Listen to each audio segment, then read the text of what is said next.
everyone. We are here with Tina Butt. Tina Butt is a nurse practitioner by training and also a health coach. And she is here today to talk to us about how inflammation impacts our health. And I'm so excited to have her. Tina, thank you so much for being here. And I am going to hand it over to you, Tina. Awesome. Thank you, Wendy. So like Wendy said, I'm a nurse practitioner. I have been working in as an NP for over 14 years and as a nurse for over 20 years. So I recently, within the last 2 years, I started my own business as a health and wellness coach.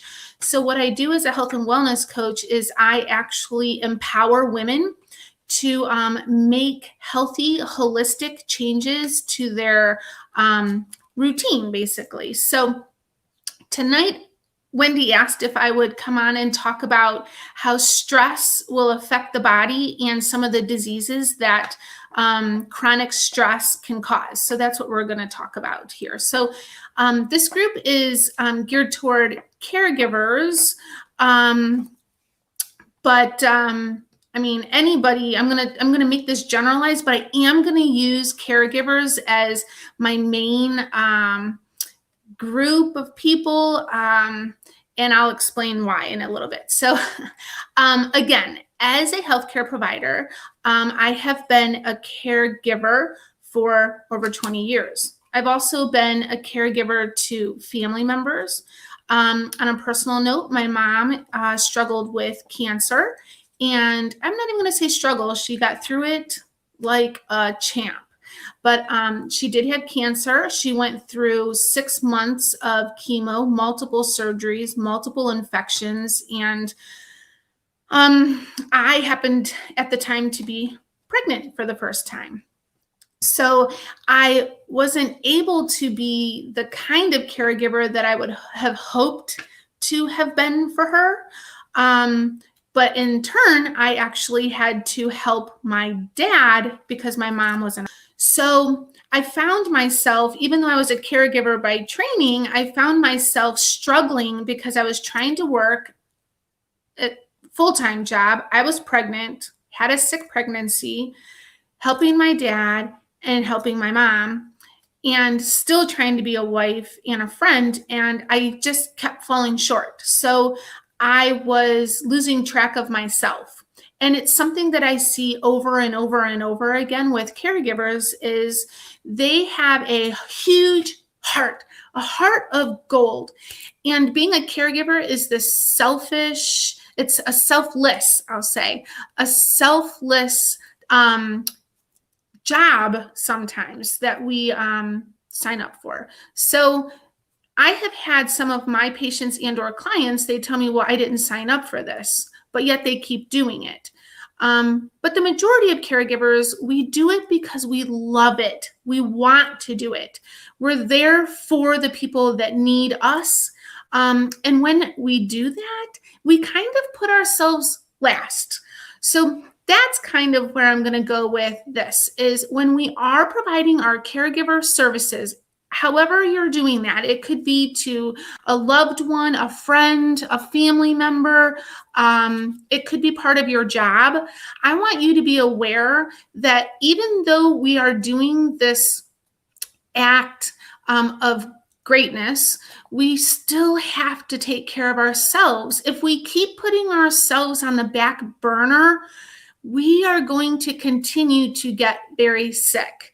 So I and Wendy, we are very proactive in trying to educate people in learning those cues and what to look for, and how we can actually make some changes in our own life, but yet still provide the act of caregiving. And believe it or not, if you take care of yourself, I know you've heard this before, take care of yourself first. If you do that, you're actually going to be able to provide better care.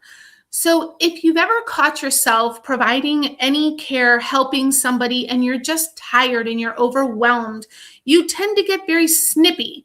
People pick up on that, and then they start to feel guilty because they're bothering you. So my grandmother is one of them. So she's out of state. We have to have people help her with groceries, medications, doctor appointments, etc.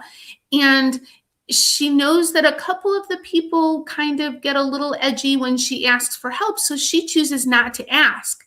Well, if she's not able to ask someone for help because that person is busy or tired or, well, overwhelmed, then what happens to my gram? So learning the cues that we have, that we are maybe protruding outward, is very important. And a lot of us have our own families. So if we are stressed, so if I take me at work, I'm taking care of people all day long. So if I am stressed out and I bring that stress home, then guess what's happening to my family? They're not seeing happy Tina. They are actually going to see stressed out, crabby Tina.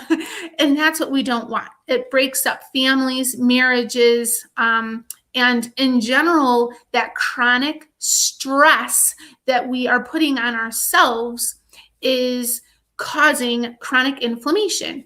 So inflammation, if you've ever heard of that, inflammatory process or inflammation, there's two different kinds. There's acute inflammation, which can occur when you hit your arm and it causes some swelling and bruising. That's acute inflammation, swelling. Chronic inflammation means that you've had an injury to something for a long period of time, which is causing swelling. It's causing disease. It's causing pain. So it shows up, chronic inflammation shows up in our body in several different ways. It will show up as headaches, migraines, blurred vision, chest pain, palpitations, shortness of breath, diarrhea, constipation, rashes. People will have muscle aching, back pain, chronic pain. So all of these, symptoms will eventually lead to disease. So the most common diseases or diagnoses that chronic inflammation can cause are diabetes, cancer, strokes, autoimmune disease, migraines, chronic pain. If you've ever heard of fibromyalgia, which is fibromyalgia is like symptoms, it's neuromuscular, and it'll just continue to lead to more stress. So the more stressed you are, the more symptoms you have, which will lead to disease, which will then lead to more stress. So it becomes this vicious cycle. So what do we do? I don't want to quit caring for people. That's in me. I swear that's like what I was born to be as a caregiver. I do tend to put people first, but I now know that I have to pay attention to myself. So it was always a joke when I was in grad school or even after grad school, teaching new nurse practitioners, I teach them that if you don't take care of yourself first, you're not going to be able to take care of your patients. So we have to care for ourselves in order to care for the ones that we are trying to help. And the ones that we are trying to help will appreciate that. They don't want to see us hurt and sick because we're helping them. Imagine the guilt that they feel because of that.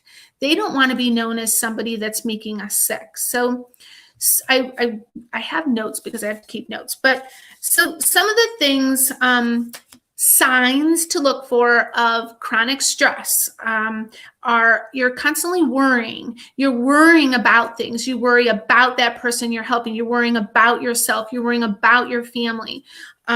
Fatigue. You're always tired. It seems like you go to sleep. Once you fall asleep, you wake up and you're still tired. You're kind of dragging. So you're looking for coffee. You're looking for comfort foods. You want something to wake you up and feel better. Your weight. Some people tend to lose a lot of weight. That's unhealthy. Other people will gain weight. That's also unhealthy. You become easily irritable. That's me. I kind of get like edgy. So people can get edgy and snippy with people. You'll lose interest in some things that you like to do. So if you used to like to sit and read a book, now you're being a caregiver, you're working a job, you're taking care of your family, you're taking your kid to sport, you're running here and there. Well, when do you have time to sit down and read? So you tend to lose interest in the things that you like. You become very sad almost because you feel like it's overwhelmed. You are overwhelmed with feelings that you're having and you become very sad, but you can also become very sad because of what you're watching as a caregiver. So another personal story, my mother-in-law was diagnosed with end-stage cancer, and she had 2 younger kids and then my husband and me. So the 2 younger kids really could not help take care of her. That just wasn't something they were capable of doing. So it fell onto me and my husband. Well, this was soon after I had a brand spanking new little baby my mother-in-law was very sick. And so I struggled because I was being called to her house at 3, 4, 5 a.m.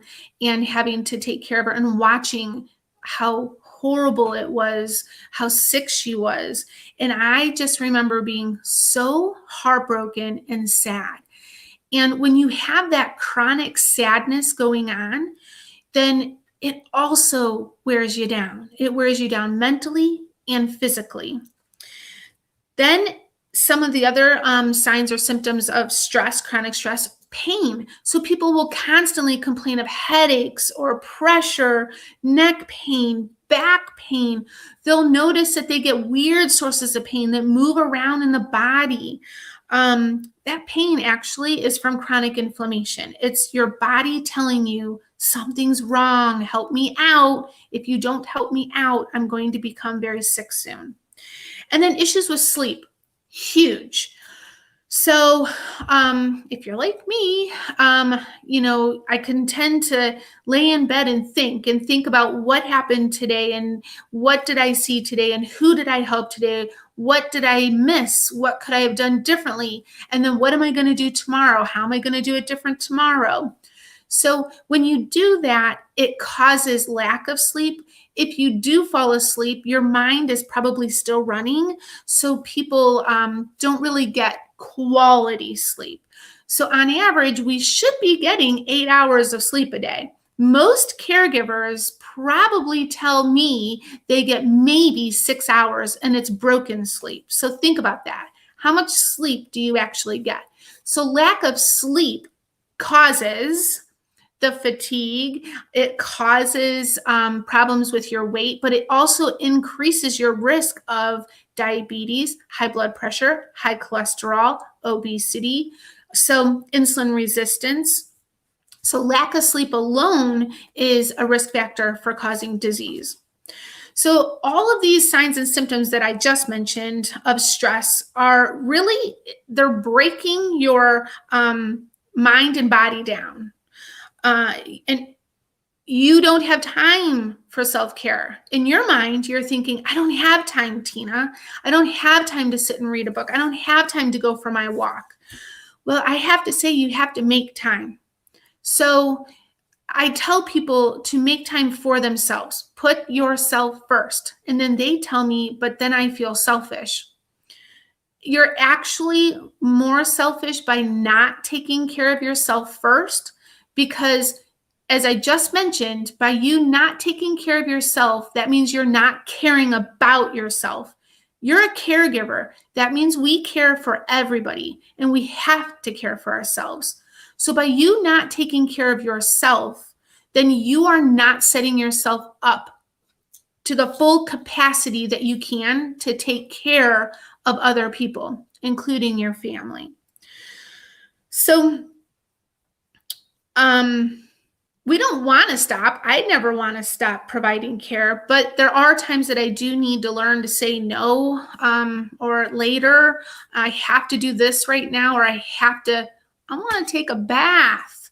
I will come and help you in 1 hour after I take a bath. So there's just sometimes we have to just stop and think first, that this rewarding service, we're rewarding someone else, but we are really breaking our own selves down. So in order to lower your risk for the illnesses that I've mentioned, among many others, I came up with 5 things that I think are probably the most important, but the easiest, something that you can do right now, today. So I tell people that don't wait for tomorrow to make a change. If you say tomorrow, that means you have more time to think. Think about what could go wrong, why you can't do it, why it's not going to work. Instead, do it now, today. So get out your book, get a journal, get a notebook, and write some things down. Write down your feelings, keep track of how you're feeling. But I want you to actually start writing your health goals. So what are some health issues that you may be struggling with now? Are any of them, some of them that I listed? Write those down. And then I want you to write down, what could you do? What do you need to make that health goal come true? So say that you want to lose 10 pounds. How are you going to lose 10 pounds? What could you do right now to start working on losing those 10 pounds? Okay. So the next thing, number 2, is you need a very good sleep routine. 8 hours of sleep is ideal. So a sleep routine means you shut it down before bed, at least 2 hours. Get rid of the caffeine, shut down the lights, do something calming. So I encourage people, that's the time that you want to write in your journal or read your book, to settle your mind down. That way you're doing something, your focus is on something else besides what happened today and what's going to happen tomorrow. Also, for a good bedtime routine would also be adding in meditation. Learning how to do meditation appropriately would be a great thing to add at bedtime. Number 3 is learn and recognize, but also accept some of the things that you can and you cannot handle. So for me, it was very hard because I was Tina. I could do it all. I thought in my head that I could be there for my patients all day long and then come home and take care of my mom, who was very sick. I was also trying to take care of my husband, my in-laws, friends that needed help, and I just kept doing it. And then I'd go to bed and wake up and do it again the next day. And I did that for years. By doing that, I made myself very sick. I actually ended up with several autoimmune diseases. And I had to learn the hard way that stress was literally going to kill me. That is why I'm so passionate about teaching women, especially, but others, how to manage their stress, to empower themselves, to put themselves first. Because I'm going to tell you, when I was sick, I couldn't take care of anyone else. I could barely take care of my own self. So being able to recognize that enough was enough and I could only do so much in a 24-hour period was huge for me. So it's actually a great learning experience. Number 4 is finding your me time. So write down a list of some things that you want to do. You want to walk, you want to read, you want to take that bath, or you just want to find time to play with your kids. I look forward to, I had to fit it in today. So I went for a quick walk with my daughter before our nighttime got crazy busy. So find your me time. It's very important. And then my last one is number 5, and there's a 2-parter for this. So a healthy diet is so important. If you focus on healthy foods, then your body's going to thank you. Your body's going to feel better. And I know as a caregiver, because our time is like crunched down, we tend to look for quick, fast foods, which is fine. You can actually pull into a drive-through and find healthier options. It's just you making the choice to choose the healthier option instead of the bad option. I also recommend that people pre-package snacks.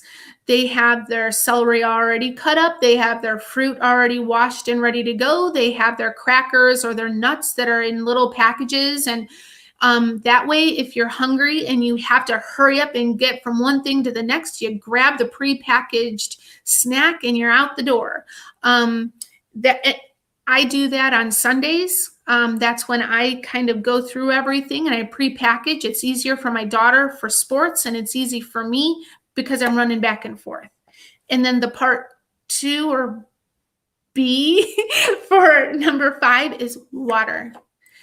Water, water, water. So the more water you drink, actually you start rinsing toxins through the body and you eliminate them.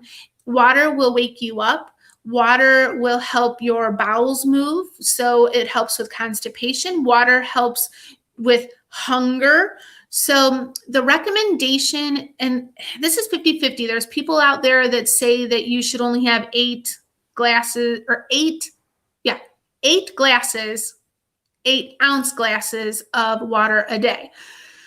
The newer recommendations have changed to half of your body weight in ounces. So to make life easy, if you weigh 100 pounds, you would drink 50 ounces of water a day or more. So drinking water is a huge step that you can take in your health, and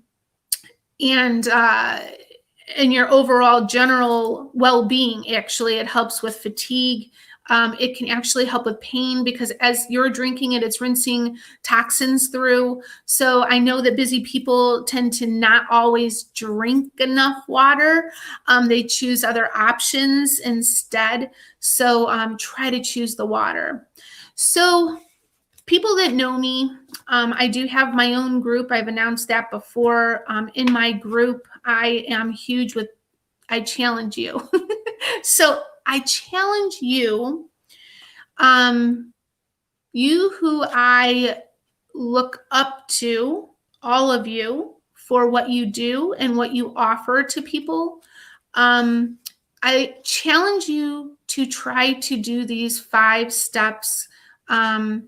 Try to kind of rebuild yourself and see what you can come up with. I really think that it might take a little bit of time, but once you maybe sit down and write some things out of what's happening in your life and how you're feeling and what your ultimate goals are, maybe by seeing that in writing, it'll actually help you to recognize that you are in need of self-care. So that is what I have for you today. If there's any questions, I'm not sure if I can see them, but Wendy sure can. Thank you so much, Tina. That was awesome. That was awesome. Thank you for those tips. Really good. So I hope everyone really enjoyed that presentation. Anyone who is a part of the cancer caregiver community with Shape Partners, any cancer givers, current or former, if you want an opportunity to work with Tina, we are offering scholarships through Shape Partners. So just reach out to us if you want to work with Tina, be a client in her health coach business. Let us know. She can kind of help put you on the right track. So just reach out to us. And again, if you have any questions, leave them in the comments, and Tina can go back and answer those. Tina, thank you so much. I appreciate it. And have a good night, everyone. Thanks for attending.